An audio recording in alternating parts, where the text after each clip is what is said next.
भाइयों, वल्लभ भाई पटेल उदार व्यक्ति भी थे। वे सच्चे अर्थों में सेकुलर थे, पंथ निरपेक्ष थे। वे तुष्टीकरण में विश्वास नहीं करते थे। जब पंडित जवाहरलाल नेहरू बाबरी मस्जिद के मुद्दे पर सरकारी खजाने से पैसा खर्च करने की बात जब उन्होंने छेड़ी थी, सरकारी खजाने से पैसा खर्च करके बाबरी मस्जिद बनवाई जानी चाहिए, उसका भी विरोध यदि किसी ने किया था तो गुजराती मां की कोख से पैदा हुए सरदार वल्लभ भाई पटेल ने ही किया था, मेरे बहनों भाई। और उस समय सरकारी पैसे से उन्होंने बाबरी मस्जिद नहीं बनने दिया। फिर नेहरू जी ने सोमनाथ मंदिर के पुनर्निर्माण का सवाल उठाया।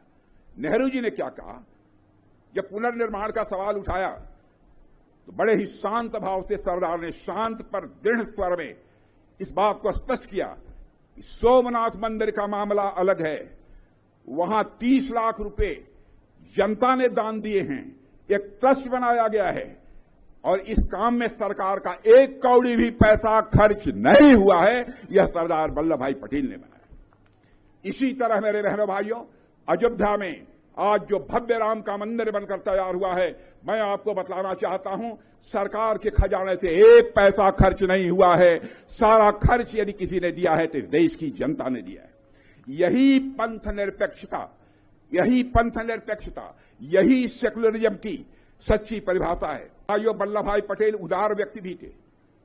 वे सच्चे अर्थों में सेकुलर थे, पंथ निरपेक्ष थे। वे तुष्टीकरण में विश्वास नहीं करते थे। जब पंडित जवाहरलाल नेहरू बाबरी मस्जिद के मुद्दे पर सरकारी खजाने से पैसा खर्च करने की बात जब उन्होंने छेड़ी थी, सरकारी खजाने से पैसा खर्च करके बाबरी मस्जिद बनवाई जानी चाहिए, उसका भी विरोध यदि किसी ने किया था तो गुजराती मां की कोख से पैदा हुए सरदार वल्लभ भाई पटेल ने ही किया था, मेरे बहनों भाई। और उस समय सरकारी पैसे से उन्होंने बाबरी मस्जिद नहीं बनने दिया। फिर नेहरू जी ने सोमनाथ मंदिर के पुनर्निर्माण का सवाल उठाया। नेहरू जी ने क्या कहा, जब पुनर्निर्माण का सवाल उठाया तो बड़े ही शांत भाव से सरदार ने शांत पर दृढ़ स्वर में इस बात को स्पष्ट किया कि सोमनाथ मंदिर का मामला अलग है, वहां 30 लाख रुपए जनता ने दान दिए हैं, एक ट्रस्ट बनाया गया है और इस काम में सरकार का एक कौड़ी भी पैसा खर्च नहीं हुआ है। यह सरदार वल्लभ भाई पटेल ने बनाया।